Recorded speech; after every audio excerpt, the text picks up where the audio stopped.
Yeah, sorry. All right. I am with Sam Miller of Paradise Spheres. How's it going? Not too bad, man. What's up?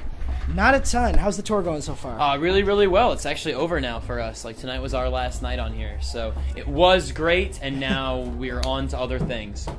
How was the chaos yesterday? I saw an Instagram picture of you guys playing in the front porch. Yeah, that was pretty rough.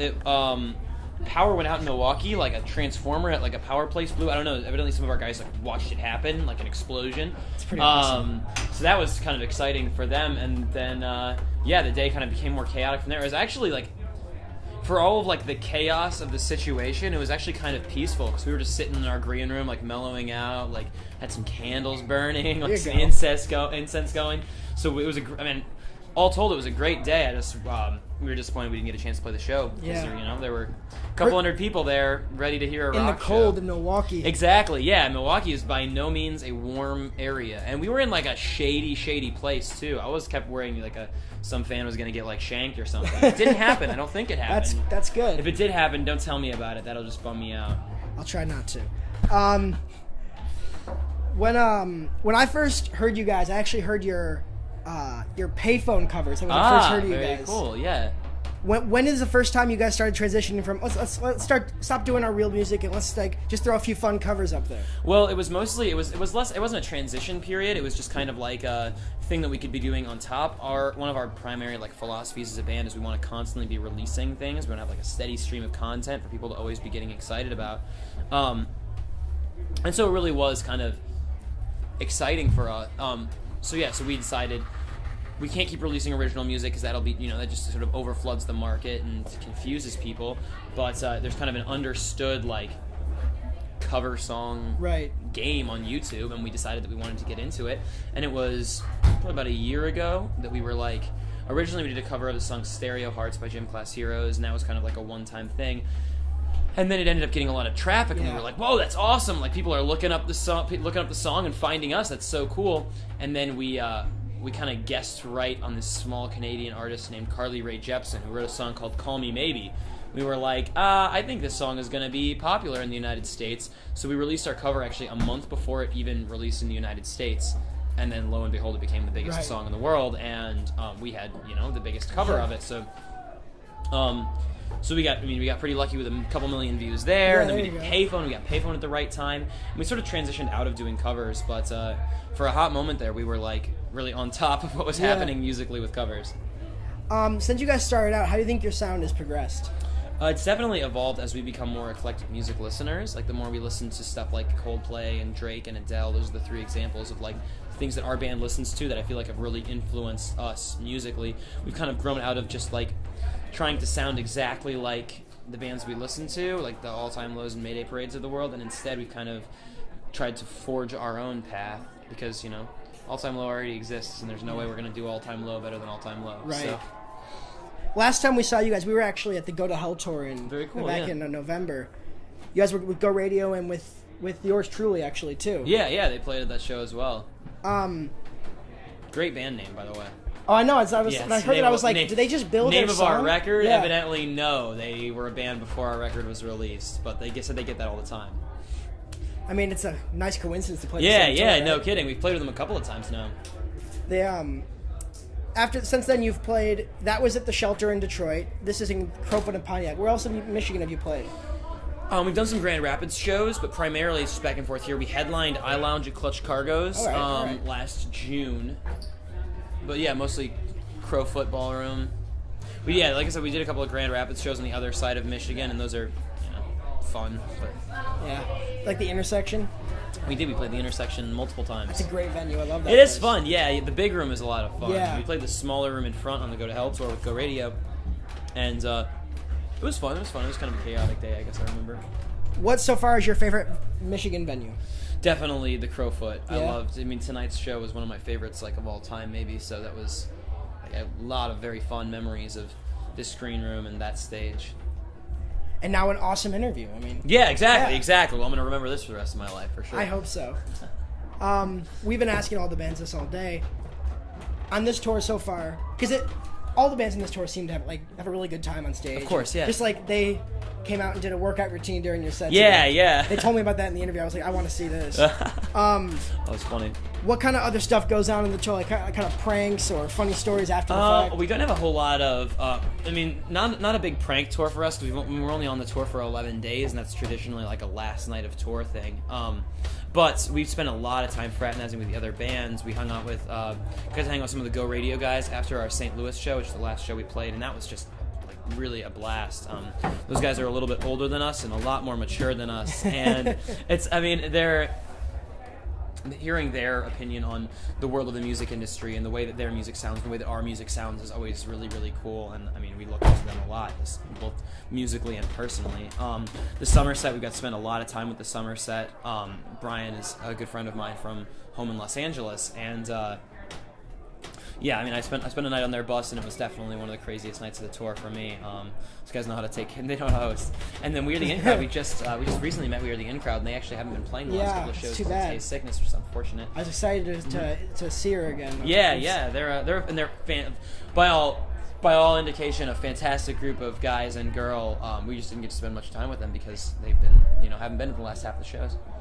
Low key, I've asked her to marry me twice now. All right, and what's she said? After both interviews, one was one was you're cute. Okay, which is just another no. So that's a bummer. I figured this one would be the try. I was gonna say I would say yes to you. I would. Third time's a charm flattered. for you and Tay, though. You and Tay. I guess I don't want Tay to sloppy seconds, so I guess I'll let you two live in bliss. I appreciate it. Describe Paradise Fears in one word. Roller coaster. That Our is one- career that has is been a one roller word. coaster. Our music is dynamically a roller coaster. The way that we release things and the way that we act is consistently incredibly dynamic. I guess dynamic would have been a good word. That was a too, quick but- answer, too. Yeah. I've pondered this Have you? many a night. I lay awake pondering. Give me a second word then. I guess roller coaster and dynamic are the same word, and then sincere or genuine would Sincere, be the second all word. right. Yeah, because this is something that we do out of nothing but genuine passion, the excitement of musical connection between artist and listener, and our excitement over performing live. Basically, just our excitement for about music. What would you be doing right now if you weren't a musician? I would probably be in college at Wake Forest in North Carolina, and not having nearly as much fun. What is? I know you guys have said, wow, someone just get thrown down up there. Yeah, someone might have fallen from the balcony. Also bad. So. Boy, I hope they're okay. Yeah, assuming this roof doesn't break on us. Yeah. I heard you guys say in an interview once that Sanctuary is a really a meaningful song to you guys, and the crowd connects to it. Why do you think that is?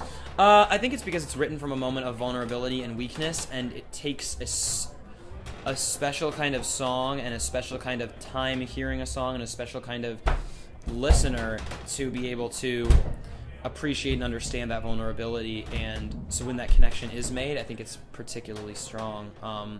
I know, because for all of music's amazing qualities, the ability to make your good mood better, or the ability to make you have fun, the ability to excite you and pump you up. I think one of my favorite things that music does is it rescues people from dark places, and that song was important in kind of taking me from a dark place. God, there it is again. Jesus. Somebody up there's having a pretty dark time. place. They're having a bad day, man.